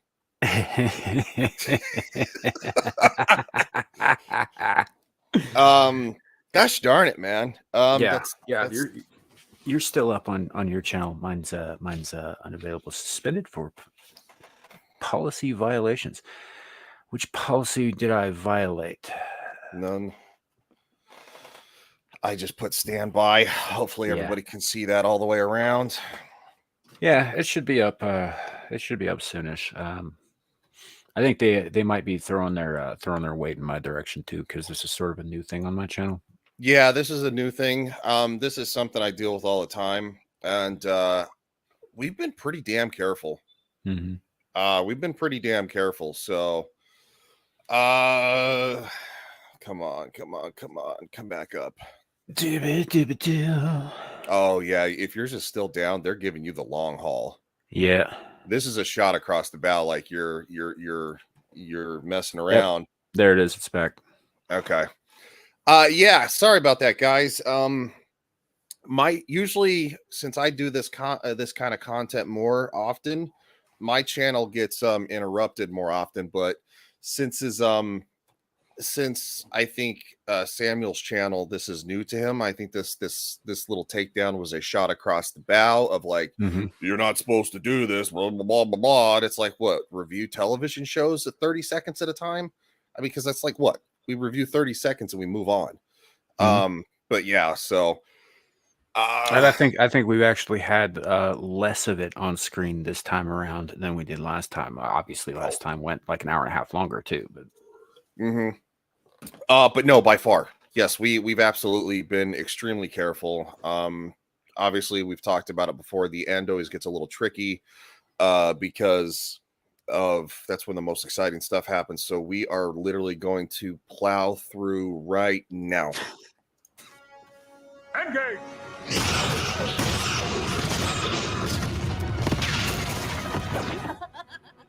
And she loses her mind, starts cackling. Yeah, because she's excited. Oh, we get to hunt them now. Oh boy. Yeah. They're looking for a fight. I have to find this first.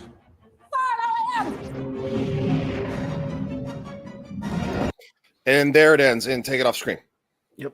And they disappear into the nearby weird and anomalous nebula. And that's where the end of the episode at. Yeah, that was a good one, man. That was a fun episode. Definitely, I would say, yeah, I think that was more exciting than the last one. A lot more stuff. Oh, I just got fucking taken down again. Yep. Yeah, they're sending you a see because I'm still up. Yeah. No, they're trying to slap my dick in the dirt. You know what? Fuck you, Paramount. Well, like it. Yeah, see, that's wild. I guess maybe I've fought enough claims. Maybe they don't screw with me enough as much. because they know I'll push back. But you would think that if I push back against them enough, they're going to be like, oh well, fuck this guy. We want to screw with him more. I don't know why they're worried. I've got like one person watching. Do you? Yeah. Oh yeah, everybody. The majority of them are on my channel. It's probably because they hopped from yours to mine. When Yeah, it went no, down. it's not a a big deal. Like the numbers gone up and down throughout the course of the episode, but yeah, Yeah. they like right now there's nobody watching my channel, so it's like I don't know why they're And thinking that's a big deal or a threat of some kind. And see, I always monitor my streams, especially when when we're doing copyrighted stuff. Whether it be Friday night, Sundays, Mondays, like, because I want to make sure that we don't get taken down and that we try to do it as best as possible. And as soon as I take it off the screen, I always look at my phone and like wait, and then when it goes off screen, and then of course we don't get taken down, I'm like, yes, okay, we made it, another one done. But so, and like right now, I've got 3 screens on. I've got one with StreamYards on it. I've got one with my stream on it, one with your stream on it. So I've been watching both.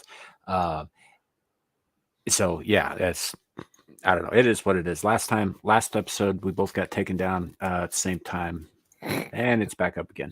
I would like to, fuck you, Paramount. Fuck you, YouTube. You still have that disclaimer I sent you, right? To appeal. Yes, okay. I do. Hold on to that. I will most likely be putting that to some use here. I bet you we both get blocked within 20 minutes, like last time. Oh, I'm sure. Of ending the stream, yeah, they'll block it. I'm sure. So, folks who are out there watching, or folks who may be watching later when we finally get these back up, yeah, we'll work it out. We'll make it work. Shadow asked if it was the Xindi Nebula.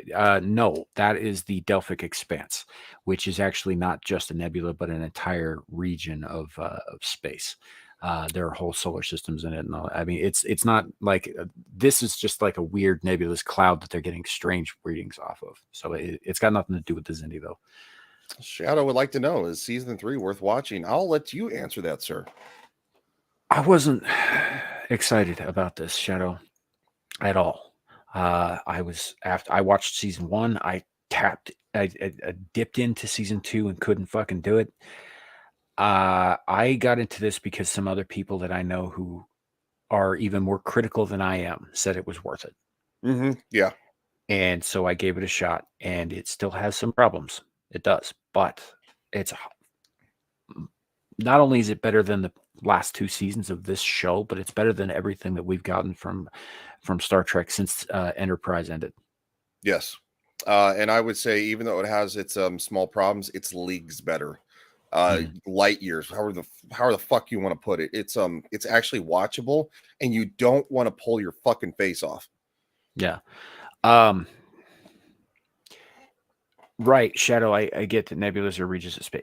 I'm just saying that the Delphic Expanse is special in a way that this nebula is not special. This is a previously unknown nebula, and it's also outside of Federation space. You got to keep in mind too that what you're talking about with the Xindi and the Delphic Expanse and all that shit that happened in Enterprise happened like 200 years before this. The Xindi are now members of the Federation, the surviving Xindi. Right, so this is a whole different thing. So Shadow, astronomical units. So light years is not a unit of measurement. So you can't really use that. I mean, I was just kind of spitballing in the moment.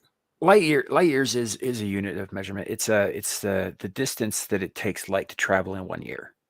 Yeah, but at the same time though, it's not necessarily a super accurate measurement. Does that make sense? Well, I mean, that's only if you're talking about outside factors filtering or diluting light. Yeah. Kind of thing. But if light has a straight shot, right, nothing interferes with it, nothing refracts it, or redirects it, right? A light year is the distance that it takes over the course of 1 year for light to travel, which is 186,000 miles per second. Yeah, no, I know. It's just it's not an accurate unit of measurement due to that's not how space works. I mean, it's how light works, but it's not how space itself works. I also think that's one of the reasons that the faster than light travel is a problem, because how are you going to guarantee you're not going to run into something? Like, you can't guarantee. Well, you can't guarantee you're going to run into something just floating around in the fucking in orbit. Yeah, exactly. Like, so that's why, not including all the space junk we put up there. There's also particles. Space is far from empty. Oh, absolutely. You know, it's full of all kinds of stuff, and there's plenty of stuff we do. You know how much they speculate now that there's more dark matter than there is empty space. I would believe that. Yeah, absolutely. Like it fills the cosmos. Yeah. No. So yeah, it's just I anyway. Yeah, Shadow was talking about astronomical units. We got off on a weird tangent. Yeah, he asked a tricky question, and I tried to give him a tricky answer. Yeah, no, I mean, it's completely understandable, but yeah, he said that he's got a hole looking for a show to watch right now, so might as well give it a try. You really should. I would also kind of recommend. I started watching. I know Shadow likes anime. I started watching this show called Parasite: The Maxim. It's not bad. Don't think I've heard of that one. Yeah, it's not bad. I've been watching it on Hulu. Yeah. Also on Hulu, a great classic is Cowboy Bebop. I'm not talking about that Netflix garbage. I'm talking about actual Cowboy Bebop. I think they also have the movie as well as the series. They do. They have the follow-up movie that was kind of like supposed to be the conclusion or whatever. I think they have the entirety of Trigun on there, including the follow-up movie for that. They have Chainsaw Man's first season, which is glorious. Yeah, Chainsaw Man. A lot of people were excited. What season was it? Season 2 or 3 that just came out? No, the season 1 just came out a couple months ago. They haven't got season 2 finished yet. Wait, I thought somebody was excited that a new season of Chainsaw Man was. Yeah, they announced it recently.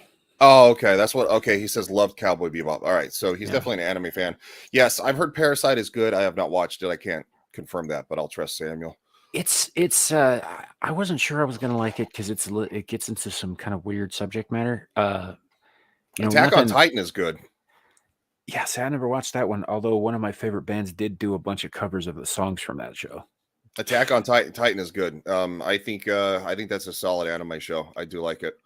I think Cowboy Bebop is probably one of my favorites. Just because of the premise of it, but I did really like Attack on Titan. Yeah. And what's fun about anime is their seasons are like 50 episodes long. Right. So anyway, what do you got coming up, man? Well, this Friday, not Thursday, this Friday, we got Abyssal Musings at 9:30 p.m. Mountain Time, give or take a few minutes, and then which will be after Friday night's Royal Rumble on your channel. Mm-hmm. Also Friday, and which if I can make it, I will. It's how it goes. We'll probably. I would assume that there will probably be an assortment of collaborations again. See you, buddy. Mm-hmm. Yeah. So I mean, I wouldn't be surprised. But yes. So yeah. sorry. So and then there's that, and then obviously we've got Screaming Into the Void on Saturday afternoon. It's always a good time. Always a good time. And I think a little later on today, I'm probably going to stream some gaming. Most likely Monster Hunter Rise. Yeah, I might try to stream some gaming too. I'm gonna have to drink some more caffeine though. I just haven't done it in a while. But yeah. Tomorrow, go ahead, dude. Well, I was just gonna say, I've been supposed to be doing Monster Hunter Rise streams for the better part of a week and a half now, and I keep meaning to, but every time I turn the stupid PlayStation on, Horny Alf got me on this stupid Star Trek Online kick, so I've been fucking doing that instead. What are you playing it on Xbox or PS4? Okay, yeah, I should download that too and get into it. And we can all fucking play together. Well, I started playing it years ago. I have some characters that have some, that are pretty high level, have some very cool stuff. So I started some new characters to start from the beginning and kind of remember what I was doing. Mm-hmm. And yeah, that's part of the reason I was up late last night. I couldn't put the shit down. I was up late last night because after you bounced, dude, I think we didn't stop until like almost 2:30 in the morning, I think. And then by the time I kind of like unwound, it was like almost 3:45. I wasn't even really that tired anymore, and I just kind of poked around on set up the stream as you saw late last night and shit, and it was just I don't think I actually went to sleep until like 7 o'clock because I just like you go from being tired to like overtired to like now you're past tired, and it's like you can't, your body can't settle down. Horny Alf says I have Star Trek Online on Xbox. Unfortunately, it isn't cross-platform. Why the fuck are they not do these online games cross-platform, dumbasses? Well, part of the problem is that when they initially released Star Trek Online, they released it on PC only. It was ported to the other two, but when there were certain things that were only available depending on which system you were on. And now it's so far into it that they basically have to rewrite the program from the ground up to make it cross-compatible. It just can't be done. Yeah. What's up, buddy? Well, we're on our way out, but it is good to see you, Bernie. Oh, and I was going to tell you too, so that super chat is sent in about helping out Dermy if he's really that concerned. Yesterday. Yeah, I was deadly serious about that. I can help him with that. Thing is that Catholics are not the only ones who know how to do exorcisms, and ours fucking work. Just saying. Yeah, no, I trust me. When I say that I'm well versed, I'm well versed in the knowledge of the stuff. I'm not gonna say I know how to do any of it, but I'm well versed in the different tactics because, as I said, I'm fascinated by ghosts, partly because they scare the hell out of me. Yeah. World of Warships is cross-platform on consoles, but not PC. Correct, Alf? Because I think that's what he said. Yeah, we can all play on consoles. I downloaded it on PS4. So maybe next Sunday if we want to, like, I don't know, do a later World of Warships for an hour or two, I'd probably be down with that. Bernie says I exercise 3 days a week. Yeah, that is cross-platform, PlayStation, Xbox. Okay, cool. So we can all play it together. Dude, I'm gonna. So tomorrow we got Game of Thrones season 3, episode 6. Myself, JV, Tyler the Redbeard, Know Me Without You, Lily 300 Mirrors, Shadow, and hopefully Mr. Grant Gregory can make it. I know he wanted to 2 weeks ago, but he couldn't. So hopefully we might see him. But hopefully Nomi is recovered. She was doing a little drinking. When you said she was day drinking, dude, I was like, oof, she's gonna hurt. She's gonna be hurting. She sent me a message. She's like, I might not make it. I mean, I could try to show up later, but I'm out with my sister and we're day drinking. And I was like, oh, good. Like that's not gonna probably work. She is a couple years younger than me. I would have just said, look, I'm spending time with my sister. I wouldn't have said the day drinking thing. I'm just Well, she's a few years younger than me, and I tell you what, I can't. That day drinking stuff is just I can't do it. I can't hold the liquor like I used to. I hurt the next day. Something awful. It takes me like half a day to recover. Yeah. So anyway, we are gonna play the outro. I know that it's 87 days long. Puffer smiles. Puffer, what's up? Good to see you guys. See you too. You're catching us on the way out, so catch the replay. Sorry, we're gonna miss you, but if it doesn't get immediately taken down, because it might. Yeah. If it doesn't get immediately blocked, because last week they blocked it within like 20 or 30 minutes. So if not, we'll see you tomorrow night. Game of Thrones, 8 p.m. Eastern Standard Time. So much love to everybody in the chat. Thanks for stopping by, and we will see you next time. Engage.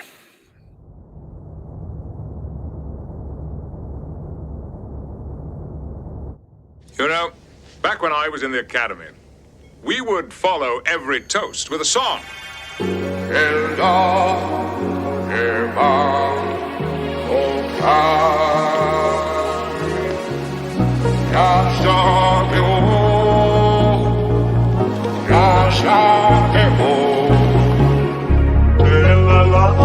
Shiri Skadad